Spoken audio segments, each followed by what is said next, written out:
Hey guys, and welcome to an episode of Dog Talk. So this is going to be one of those really big, important episodes. Not really, I'm just kidding. The biggest thing that we always like to tell you is that this is a good time to ask any questions that you're looking for with your dog training needs, pet care, or anything else that's going on. As you can see, Dog Talk is been going on now for 18, 19 weeks now. This is a really good strand of what we're doing. We have my co-host in the back, that's Bad Janet.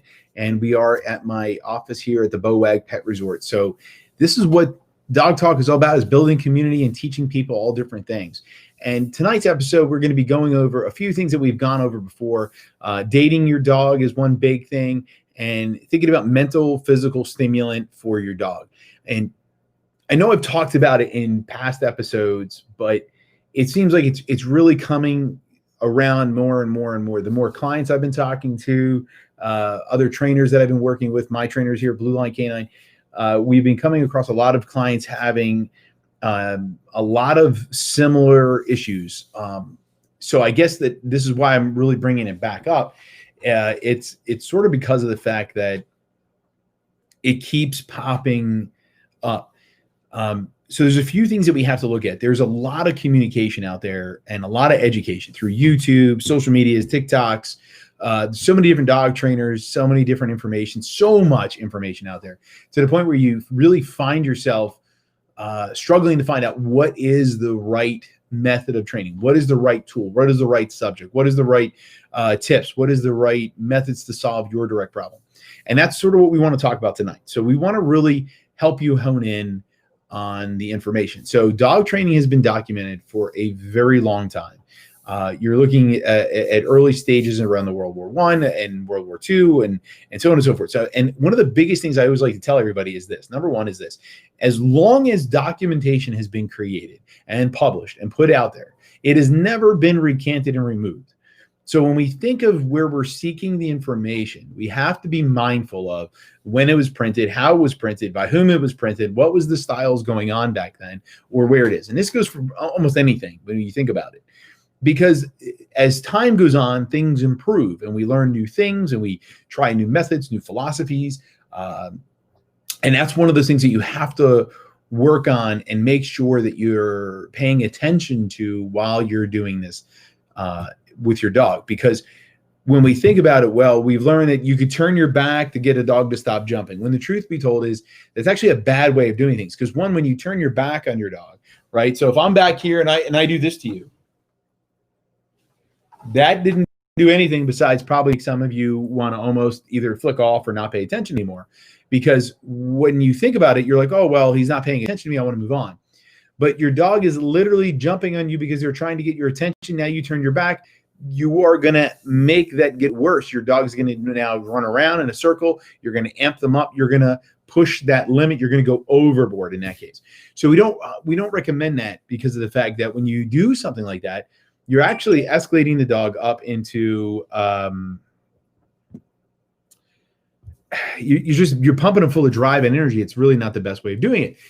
I know I'm losing my mind here. It's late. So the biggest thing that you want to do is you want to do a couple of different steps. Number one is your dog is jumping up for a couple of reasons. Main reason is they're looking for attention from you. And when they were puppies, they used to get the attention very close to your face, because you remember when they were puppies, you'd get on the floor with them or you would pick them up. So a lot of their mind and thought process is that love and attention comes from this area here, the upper body, your facial expressions and stuff. So they want to try to get there. That's number one. Number two, dogs are attracted to odor, and odor comes from three main areas on our bodies immediately, the most emitting areas. One is our crotch, second is our armpits, and third is our mouth. So if our dog is attracted to those things and our arms are closed, and we definitely don't want them going to the crotch, and we're talking and we have all this odor coming out of our mouth, that's the other reason why your dog's trying to jump up into it. They're attracted to that odor. They want to know what's going on. So now if the dog is going to those things and you get mad and you turn your back on them, the dog is just going to essentially run around and you're going to play this big giant chasing game. So there's a couple of things you want to think about. Number one would be is give the dog the alternative to what you want them to do to get rewarded. And it's very simple. You tell them to sit. If your dog is sitting, then you can reward them. Okay. Or what I like to do, if your dog doesn't know the sit command yet because they're either really young or you just newly adopted them, is air pet the ground or pet the ground in front of you, that will push the dog mentally to where they want to be. They are looking for your physical touch and attention. They will gladly go to where you are petting. So if you bend over and start petting in front of you, your dog will go there. In previous episodes, we talked about petting the invisible dog. It is the key answer here. Dogs will get jealous that there's a magical dog getting petted. They're petting. They will be jealous. They will go to that area to get pet. So this is a really neat thing to think about because it solves one of these big problems. And now with restrictions from the different states, you don't know how many people have been able to work around your dog, come in to introduce and do these kinds of things. And as the holidays come, restrictions might be lifted. You're going to have more people over. This is the stuff you want to practice. And it's a very easy skill set that you can utilize with meeting friends, family, and stuff like that. You can either A, tell your dog to sit when they go to meet somebody, or B, you can tell your guest to pet the invisible dog in front of them. Your dog will stay in the ground to go get petted by them. This is a very easy way of solving one of the biggest problems that we have with dogs, which is simply jumping up. There's two other ways that you can work on this outside of that. One is that you can step into your dog, okay, that's taking ground from them and eliminating that. So because of that, it typically would make them move backwards and wonder what you're doing. So by taking this step into them as they come to jump up, they'll go back onto the ground and allow you to pet them when they're on the ground because you've obviously taken space from them, and that's going to make them wonder what's going on. And step number 3 would be is you leave one foot planted and you step away and you step back to where you were. That'll allow the dog to go on the ground fully, all 4 feet, and you'll be able to pet the dog once again on the ground. This is a major issue that comes up time and time again when it comes into dog training is the jumping up on people. And there's so many different methods and philosophies. And the thing is that we have to look at is what works good for us in our home, what works good for the type of environment that we live in, or the type of people and guests that we have. It is crucial to understand and work with your dog the best fit for your family. So for example, if you live in a townhouse and it's a very tight area, you might have to have your dog meet people in a living room or something like that because it might be a tight hallway. You might live in another house that has a huge front door open area. The tactics and how you do things are going to be different.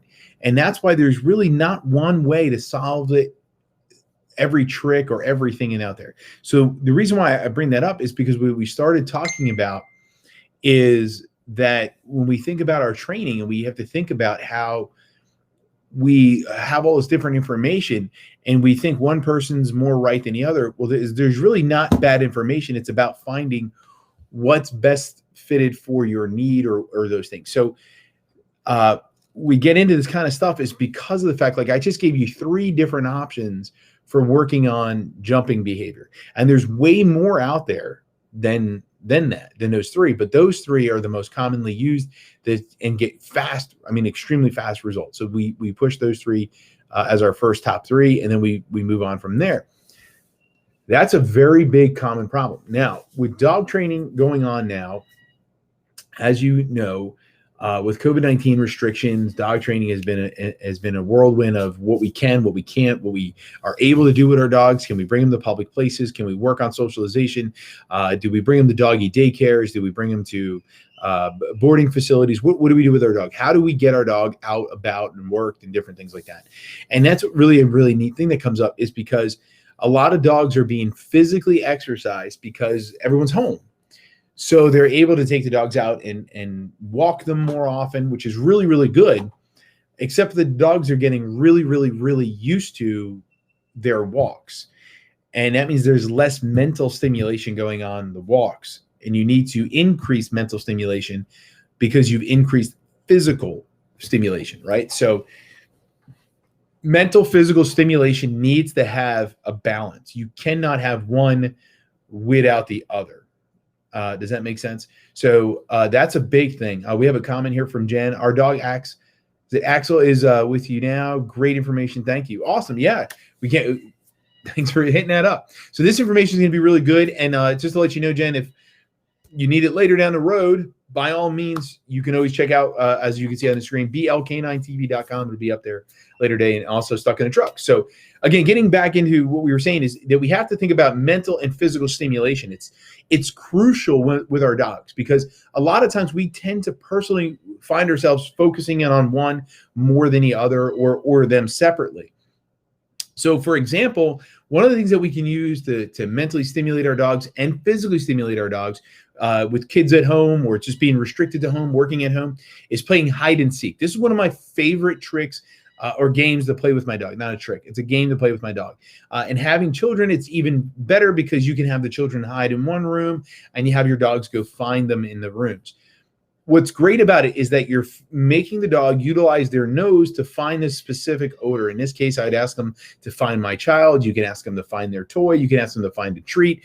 You ask them to do any of those things. And by them utilizing their nose, they're breathing in odor and they're filtering it through. So now they're filtering the odor through their brain to find out the strongest points, called the cone effect. And what they're doing is they're trying to run around and they're breathing in all this odor, and they're filtering this odor, trying to find the strongest point to where the source is. Okay, it's typically found with law enforcement dogs. That's how they track. They're finding the human and environmental change of odor, and that's how they're finding the people. They're using it for CDS, explosives, or if you ever have the opportunity to work with scent dogs with AKC trials, there's some really good groups that have formed in most recent years for competitions and different things like that. This is a really good activity that you could do with your dog. Scent training your dog is not a difficult thing to do, and it's a very fun activity. I did have other videos on it to introduce odors carefully, and if this is something that people are really interested in, we could probably put together an entire episode and have a scent dog trainer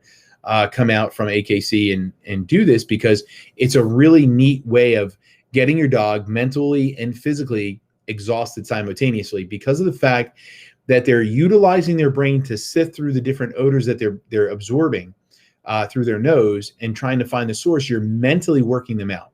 Now, physically, even though they're not running miles here, they're breathing in. So that means they're breathing a lot in simultaneously. So breathing in and out, breathing in and out, in and out, in and out, and it's wearing them down. Now, a lot of people turn around, well, Mike, that's not really working them out. So anybody that's watching this, if you want to know what kind of workout scent work does, okay, it's a very simple thing to do. What you do right now is I want you to take 5 quick breaths out of your nose. Ready? I guarantee you right now, everybody's starting to feel like they just started doing sit-ups. So if you were one of those people that did it, go ahead and give me a thumbs up in the comment section, because I guarantee you just figured out a new ab workout, which is very simply taking deep breaths or quick breaths through your nose. Now, mind you, your dog is doing this and filtering those odors simultaneously. So now you've just mentally, physically worked out your dog, and you had a good time. So there's a few things that you can look at in this scenario that happens very quickly. One, if you have children and you play hide and seek with your dog and your children, you're actually teaching your dog to find your children. So if, gosh forbid, something ever happens where your kids are lost, or you're wondering where they are, you can literally ask your dog to go find them. So this is a double positive here. So not only do you get to work your dog, exercise your dog, build a relationship with your dog and your children simultaneous as a family activity, but now you also created a security blanket for you that if something ever were to happen where your children went missing, or they were to be lost in the yard or something, or anything like that. It's not a good thing to ever talk about it, but it can happen. Now your dog can literally go and help find them, which is a great ability to have with your dog. Now your dog is also going to have something to look forward to that's building relationships with you, your dog, your family. So it's a good thing to have, so the dogs look forward to it, which is really one of those nice things to think about. Imagine if you were your dog and you were home all day, bored out of your mind, while mom and dad are on Zoom calls, or the brother and sister are on Zoom calls, meaning the children, and you're bored out of your mind, and you're just wondering what to do. And only dad and mom come home and they're tired, they're exhausted. The dog's excited to see them, but you're tired. You want to cook dinner. You want to go to bed. You want to rest. You don't really want to physically work out your dog. The nice part about the scent training stuff is that you can hide little tricks or toys and stuff like that around the house, and it gives your dog something to look forward to. Let me check some of the comments here. Odin plays hide and seek with the cat. and their relationship is getting much better. See, there you go. So they're the cat and the dog are playing hide and seek. Scent training is starting with your container plan. See, there you go, Trish. Great job. So the containers are a really good way to do it. I should show the PVC. There's a PVC way of doing it. If you don't like containers, pretty easy too. You could take, you know what? It's probably gonna be easier if I demo it. I'll put together some other quick, easy things, but the container is the fastest and easiest way. I think that's why I demoed it the first time. But I like PVC. PVC is a really easy way, easy something to clean as well, keeping odors fresh and clean. So we'll show a PVC. We'll have to set that up for matter of fact. Before I move on, I'm going to write that down because I tend to, if anybody knows me, that they know I tend to get sidetracked very easily. So I'm going to write this down to make sure I don't forget. So I'm going to write Dog Talk episode on odor intro and home made tools. All right, so everybody knows that I took the note. There it goes. Okay, so there's the note. I'm going to put that right on my desk. That way I am forced to make sure we have a Dog Talk episode for you guys from right there. Trish puts a comment here. Notice that the treats are coming from the back pocket, too smart for his own good. Okay, Trish, bam. This is a good point to bring up. So, Trish, you just said that the dog is noticing where you put the treats. This is why treat pouches are extremely valuable. And what you do is you move the pouch and you all over your body. That way you are not showing consistency. This is called the Clever Hans effect. Your dog is constantly watching your behaviors and they're figuring out what you're doing. What's a really cool thing to look up is the Clever Hans effect. It was Clever Hans was a horse that was able to tell math, and what they really discovered in this was the fact that the horse was studying the handler that was asking the questions. So Trish, to give you an idea in this case, is that your dog is sitting there watching your mannerisms. So for example, even if you don't have treats, if you reach for that back pocket, your dog will become immediately observant and obedient to the behavior, thinking treats are coming. And the funny thing about that is that here at Blue Line Canine, and I guarantee if any of my trainers are watching this right now, they're going to laugh, but you must be consistently inconsistent to create consistency. That is right. You must be consistently inconsistent to create consistency. So that means, very simply, in order to create consistent behavior in our dogs, we must be inconsistent in our behaviors to proof the behaviors of our dog. So when we are doing training and we are making sure that our training is falling in place, where the source of reward comes from is a key element that must be changed at all times. That way we know for a fact that our dog is paying attention to the obedience behavior or the wanted behavior that we have taught them, instead of trying to predict our actions. So one of the funny things that happens a lot of times, even in law enforcement dogs, is that right-handed guys tend to want to reward their dog with their right hand. And then what happens is when they go to the shooting range with their dog, they wind up getting bit, or their dog goes for their gun, because the dog does not see the fact that the hand is pulling a gun versus a toy. That they see that the right hand is coming out, and typically the right hand means a toy is being thrown or a reward is coming. And then what happens, that happens. So that's where a lot of canine handlers and people that of that format have to learn how to change the reward point. Well, it goes the same across pet obedience.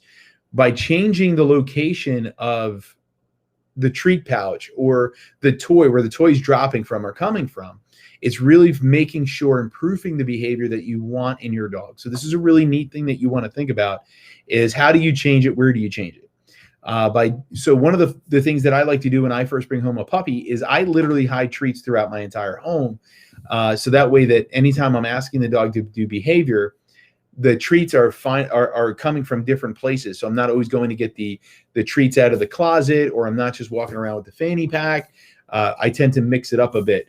The other thing I tend to do is check my mannerisms. So as you guys can see, I talk a lot with my hands. So because of the fact I talk a lot with my hands when I'm working my dogs, I tend to over-exaggerate my hands more often to make my dogs essentially wipe that out as an accidental cue. So those are some of the things that you want to put together when you're working your dog. So that's, again, going back into these things. So let's recap. So we talked about 3 things to stop your dog from jumping. Number 1 was to tell them to sit as an option so you can be rewarded. Number 2 is to step into your dog, or option number 3 is where you step to a side, let them go to the ground, step back to exactly where you were to pet them. It is a crucial and most important thing to make sure you are understanding which one you're choosing. Don't try to go to all 3 or any of those things. Just fix what you want and go for it. And always remember, the invisible dog trick works phenomenally. If you pay attention to the invisible dog, your dog will be so jealous of that dog that your dog will literally do the behaviors you are asking the invisible dog to do. If you ever get a chance to work with me, ask me to work my invisible dog, and then you get to pick the breed and let me know what kind of dog that I was training with and see if you can get it right. It's a pretty fun trick. And again, anybody that's gotten to work with me, they know that I'm a huge component of the invisible dogs, because of the fact that when you work the invisible dog, it shows mannerisms and makes the other dogs and behaviors create naturally around you. So you don't have to be corrective or forceful in what you train.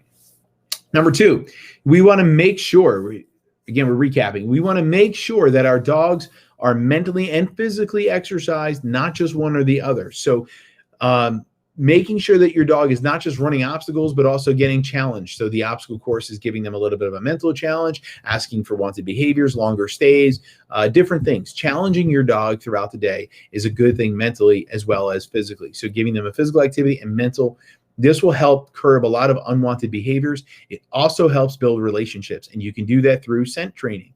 And scent training is some fun, easy ways to do it at home. We have a video on Facebook and YouTube where you can use Tupperware containers. You can also play hide and seek with your dog. It's a very easy kind of way of training your dog to do fun activities. Now, here at Blue Line Canine, what we're doing right now is we're offering day and trains for $45 until December 31st. That is a daycare style dog training where you drop your dog off. We were able to do the mental, physical, and proofing of behavior. So this is a really great opportunity over the next 31 days to jump on. You guys can buy as many as you want. You don't have to use them by the 31st. You have to be purchased. So this is a great little thing that we're doing to close out the end of 2020 and introduce 2021. And our day and train programs have obstacle courses, scent work, and so many different things going on. So this is how I want to end this. Is a couple of things is that, you know, we have a lot of people listening to the podcast, watching our show here live on Dog Talk, and they want to know about picking a trainer. What happens? There's not a Blue Line Canine in my area. What happens? The trainers that we're working with, they don't really seem to understand what we're looking for, or how do you find the right trainer? And it's a really good way to probably end the night show is simply as this. Number 1 is don't look at all the dog trainer certificates and judge them based on that, because if you're not looking for a dog that's going to meet those certificates, then that certificate's probably not going to match. The biggest thing I like to tell people is interview your dog trainer. Make sure they align with your goals. Make sure they're right up the alley in knowledge of what you're looking for, because one of the big things that you have to look at when you're working with your trainer is that you and your trainer have to work together. It's a knowledge-based thing that you're building relationships with. So we really suggest always interviewing your dog trainer and making sure you see eye to eye with the information. Make sure you understand the way they talk to you and communicate the information that they're working with your dog. Because sometimes we tend to get into dog training and they use really big words or vocabularies that wind up, and we wind up not understanding it completely. And that's something that becomes a problem, right? Because if we don't understand the trainer, then how can we go home and implement it? And that's something we really have to pay attention. So if you work with Blue Line Canine, if you are interested in working with Blue Line Canine, come and meet us as well. We always let people come and meet us at any point in time. You can check out my shows. You get to know me. You get to know our trainers on the show. I'm going to be forcing all of the trainers that work for Blue Line Canine on Dog Talk next year, and I can't wait.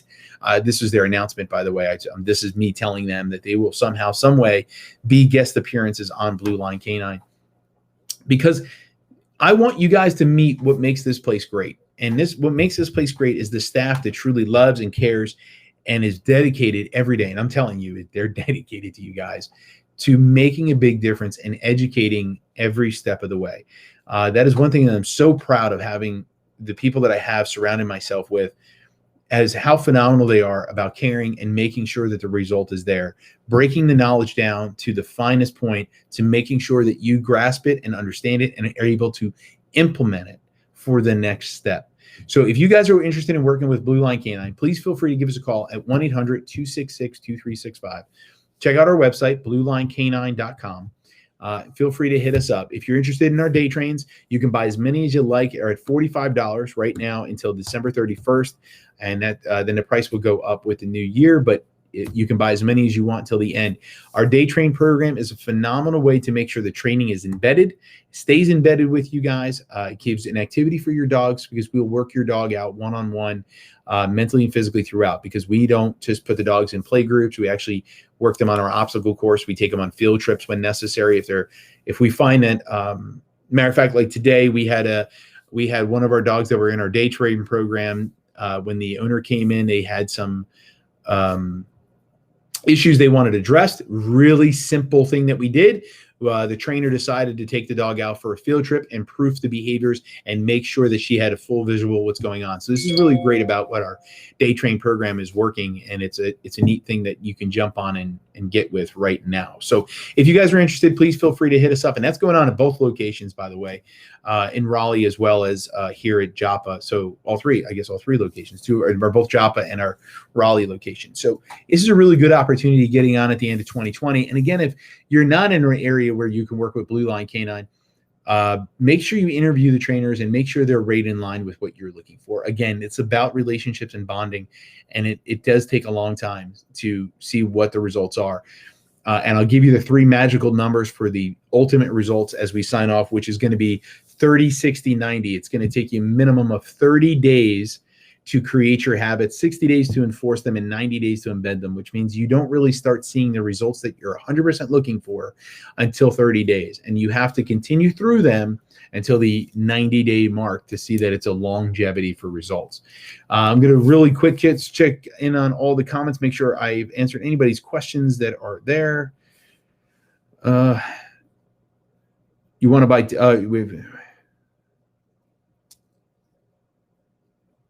Okay, so it looks like, yep, you're going to be taken care of. Everyone is good to go. Ladies and gentlemen, I want to say thank you for tuning in for Dog Talk. And I appreciate you every week that you guys sign in. It is fantastic. It motivates me to come up with more and more information. I have my note for a future episode to talk about scent work. I'm going to try to get it in this month, I promise. And if you guys are available tomorrow morning, 9 o'clock, for Stuck in the Truck, you can go to the official, I'll put it in the comment section as well, at official MJ Solar.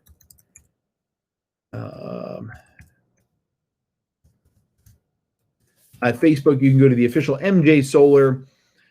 Check it out. We can lock and load you in to our new show called Stuck in the Truck. It's actually, no, I'm sorry, it's not new. It's 65 episodes long. We have been going for 65 weeks. Tomorrow, I'm going to have a special guest on my show. So if you are interested, if you're around at 9 o'clock in the morning, you can check out the official MJ Solar on Facebook and watch live Stuck in the Truck, just like you're watching tonight, Dog Talk. If not, you can also check out all past episodes of Dog Talk as well as Stuck in the Truck. If you're looking for a little bit of motivation, podcasting information, or business building, you can check those out at BLK9 TV. And if you guys are looking for some things for your dogs to do until the end of December, you can sign up for our day train program, which is really simply $45 a day. Your dog gets one-on-one attention from a trainer, getting specifically worked out, exercise, and having a great old time for mental, physical energy exhausted out of their body while you're at work or school.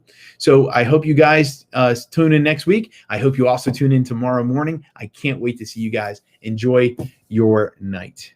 Bye.